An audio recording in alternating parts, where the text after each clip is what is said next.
the Patriot Sentinel podcast. This is technically episode 6, and I have Cam, my best buddy Cam, who is broadcasting from the Oklahoma State Fair. Cam, how are you doing? Doing good. Busy. We have a lot of people coming in asking for merchandise, GOP merchandise, Charlie Kirk, Trump, you name it. We have it all here. Man, can you pan around and show us what the GOP booth looks like?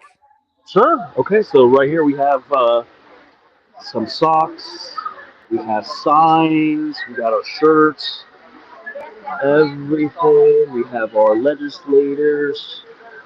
Now we have volunteers here. We have Evelyn, Valerie, Evelyn's husband. We have a teleprompter. We have the Charlie Kirk shirt right there.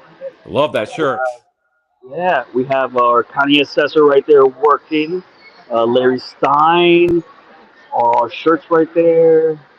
And Miss Hill, who is here advocating for her husband, Brian Hill, running for lieutenant governor. Yeah, so we're here at the state fair live. That is awesome, bro. So is it crowded today? We seeing a lot of Republicans coming up to the booth? Are we signing a lot of people?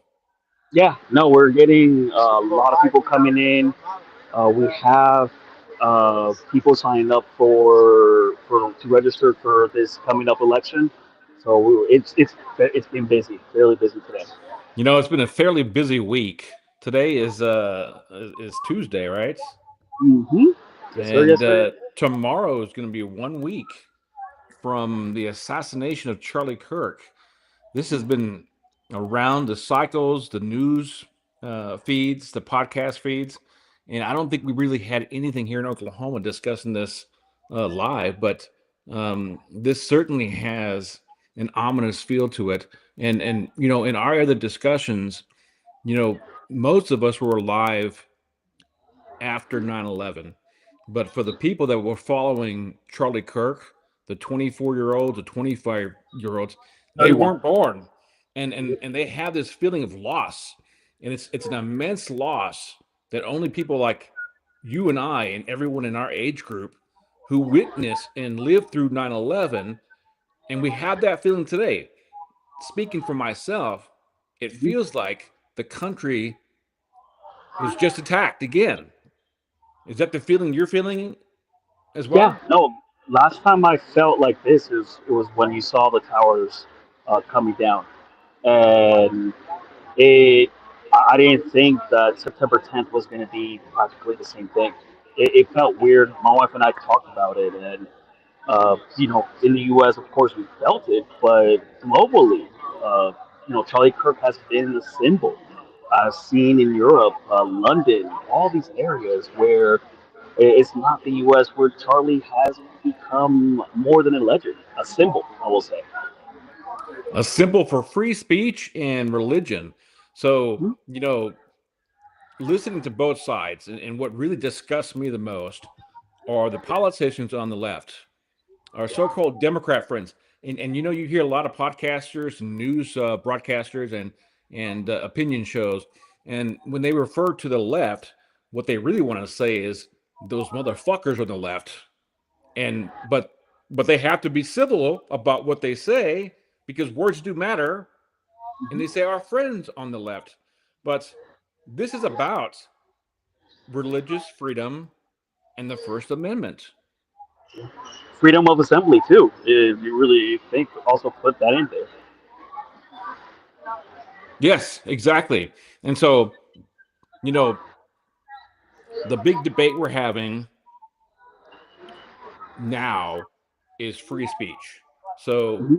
the Democrats and the news stations, CNN, MSNBC, they're accusing the right of using Charlie's assassination as an attempt um, to smash and do away with their free speech. So we've seen people. I think there's a counter going on right now. I posted it the other day. On Thursday, it was like 900 people were fired from positions around the nation for what they said about Charlie Kirk.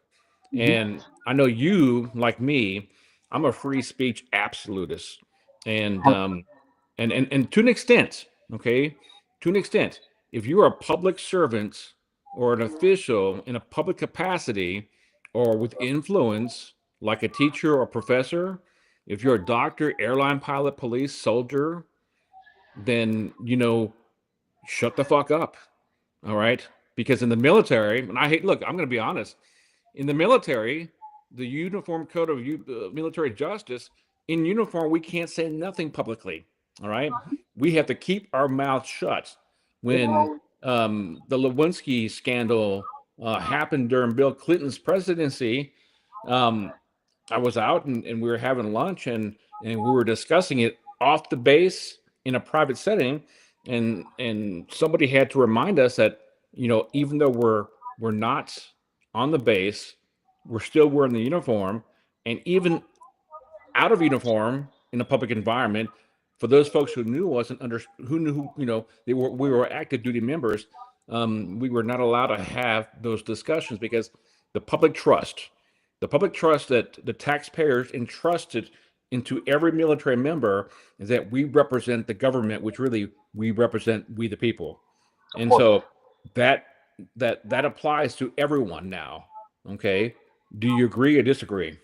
Yeah, no, I agree. When I was in the Navy, this is where people were doing the kneeling and sitting during the Pledge of Allegiance and the anthem.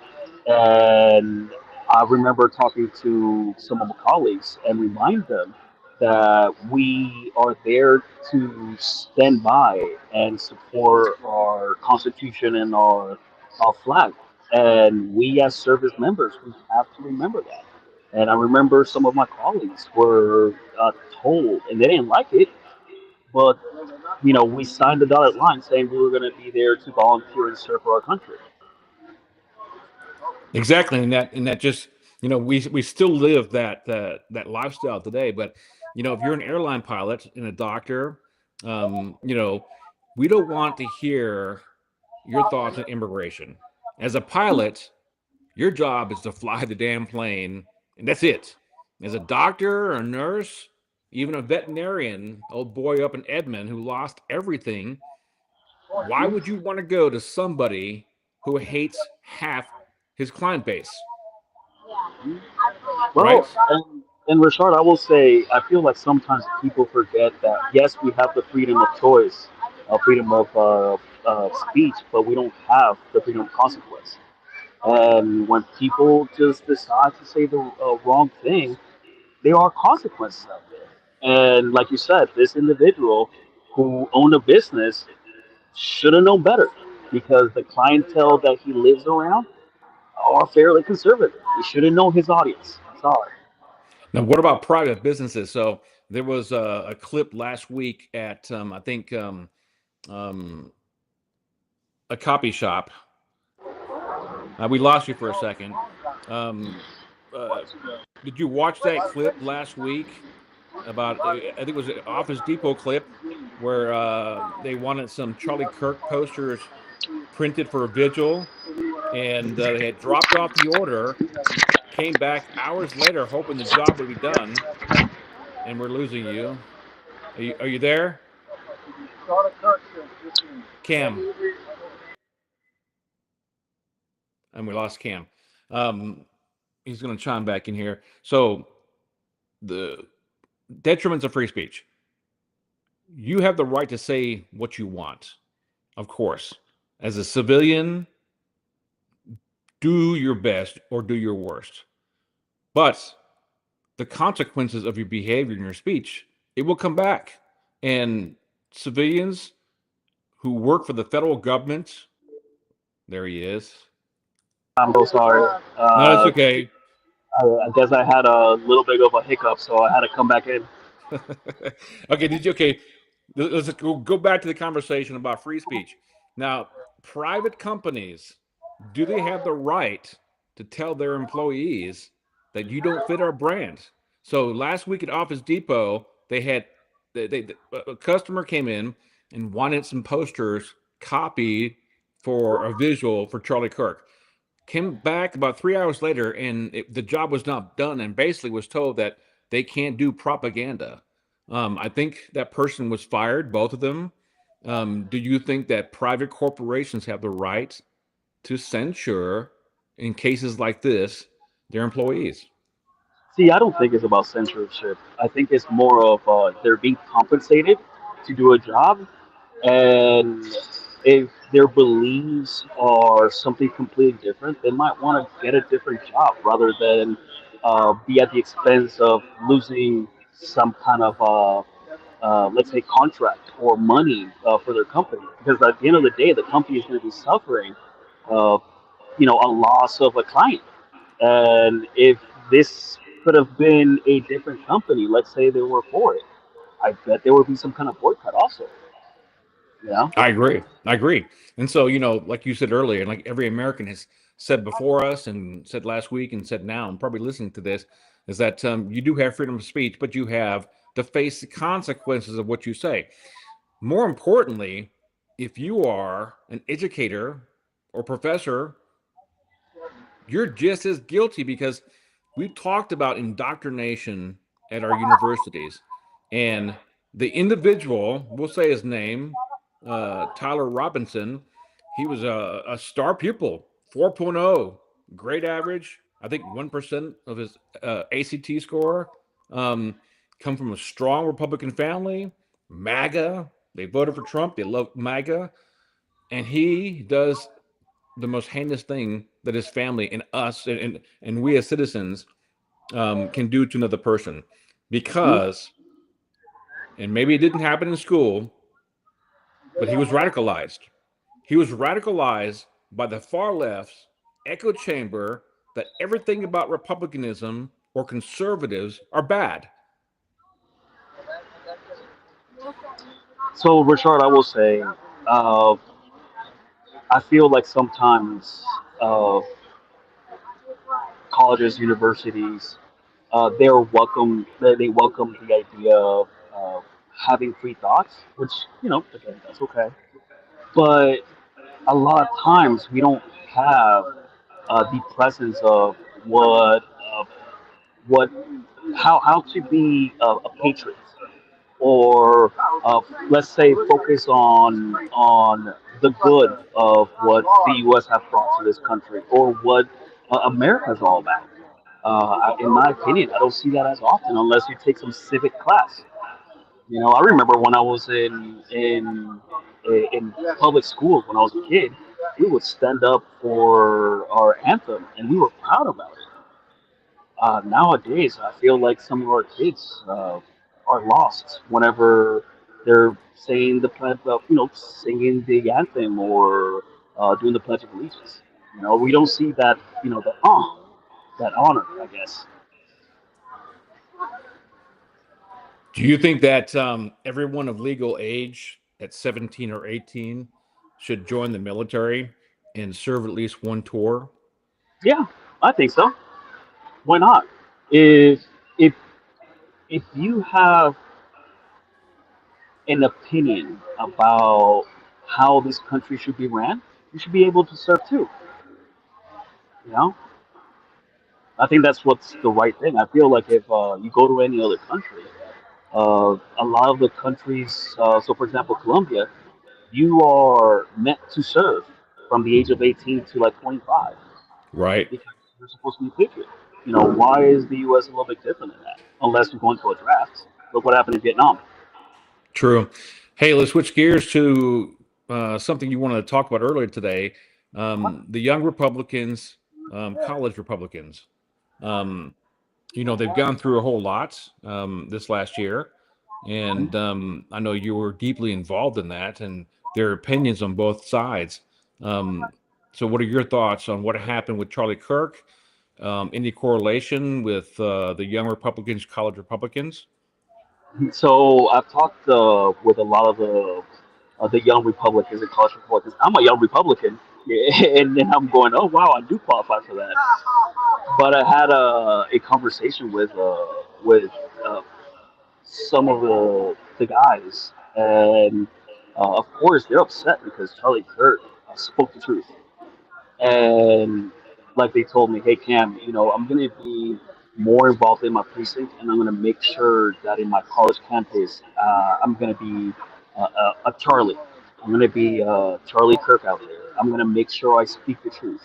So I feel like a lot of the young Republicans and college Republicans have been energized to be more involved. Look, we had a what was it, 19,000 institutions that have been registered for Turning Point. So if this is not a movement, people are not looking. Get ready. The young Republicans are coming in. They are angry. They're energized. And they're Right. hungry to be part of this. So, do you think I know that I saw the post the other day from Charlie Kirk's widow that and from Turning Point, the number of colleges and schools, high schools, that have signed up to be chapters for TPUSA. Do you think this movement um, will blossom in the next 6 months? Do you I think think that we will see a revival of American patriotism, um, not just from people in our age group, but from high schoolers in college? Yeah, no, I think so. I think the involvement is going to increase, and I think the younger generations uh, are ready to start voicing their voice. If you talk about precinct leadership, it wouldn't surprise me if we're going to start seeing 30-year-olds. We're going to see 20-year-olds in precincts, or even in look at Cleveland County. We have one of the youngest chairs right now. Right. So I I'm seeing a change of approach, and I'm hopeful for finally our young generation to start stepping up into leadership roles. I'm Rashard Tortorella with the Patriot Sentinel. We relaunched it. I'm with Cam. He's at the Oklahoma State Fair at the GOP booth, and I appreciate you being on. I'll be in DC next week, Wednesday, September 24th, the White House, and I'll be broadcasting live from there too as well. Cam, let's return back to Oklahoma and state question 836. So we've been following this, and you know that myself and Wendy Dial have gone around the state of Oklahoma, county to county, to discuss the disastrous impact of having an open primary in Oklahoma, and the GOP is fighting this. There was a lawsuit that was filed by the Oklahoma GOP, and it went to the Supreme Court, and that was ruled today, basically giving promoters of SQ 836 to go ahead and start collecting signatures. Do you agree that if 836 had been passed this last election, would we have a Republican governor like Kevin Stitt would have been elected? So let me add this into this. A lot of people think that Supreme Court justices in the state of Oklahoma are just appointed. No, they're elected. So I think one of the biggest things we got to start working with is looking at also getting new Supreme Court justices that have more of a conservative opinion, right? So with that being said, I disagree. I think that's the question. 836 is going to be the demise of the conservative value, and I think it's going to have a huge impact. Uh, it since when third place is going to be considered as a popular vote? Come on, I think it's atrocious, and I think it was a bad opinion from the Supreme Court justice on this one. I think I would agree with you that it was a bad decision, but I think it goes to free speech. I think we're gonna have to download the opinion. Usually they take about 3 or 4 days, maybe 2 weeks before they release their opinions that we can actually download and read. But I'm pretty sure it's going to say that they have the right under the First Amendment um, to go forward. That's what I believe the Supreme Court ruled. That opinion may be available as early as tonight. So as soon as I get it, we'll go ahead and report on that. But 836 will bring California style politics to the state of Oklahoma. And the whole purpose, if you look at Ronald Reagan's time as when he was president and his term he served, when he left office, he had 37 Republican governors to carry on the Reagan mandate. Mhm. When Donald Trump won re-election for the second time last year, we have 23 Republican governors, and I think this is the left's offense at chipping away at every red state and changing the tone of the governorship, the changing of the federal delegation to Congress, the makeup, because my fear is that Republicans who don't pay attention to what's going on at the state level, they may sign this petition and they may vote for it. So Yeah. that's my fear. So I know the promoter, I know the guys who are running this, and they're probably going to get the signatures. The question for the Republicans in Oklahoma, will we have can we get the push to get them out to vote in November 26th and vote this down? What do you think? So I will say it starts with leadership. The state has to be aggressive with the state question, the state GOP, uh, because if we fall asleep, we're gonna lose all 77 counties. We're gonna create California here in Oklahoma. You know, so that's the number one thing. The number two, I think we need to focus on working our precincts and have past legislators to make sure that uh, open primaries is back in. We do have some past speaker. I'm not going to name it to his name. He's all for open primaries, and I disagree. He's doing a disservice to the people that he served in the past. Who are you talking about? Chris Steele from Shawnee. Who? Chris Steele from Shawnee. Okay. He's a Mm-hmm. Republican who agrees that An open open primary. primaries. Yes, sir. Now, now we have a word for Republicans like that, right? So, do you know for sure if he's a Oh yeah, rhino? Okay. yeah. No, he had an interview and he was all for open primaries, which to me is a disservice to his community, in my opinion. I agree. We're nearing the 30-minute mark, and do you have anything else you want to bring up? Now I know we're going to try to do this on a regular basis, and Hmm. State Fair. I think it's a great place to be. We're at the GOP booth, and it's always good to be there. Do you think we can get Larry Stein to say something about his thoughts on either Charlie Kirk, open primaries, or the free speech debate? Let me get a hold of him. Is he Uh, there?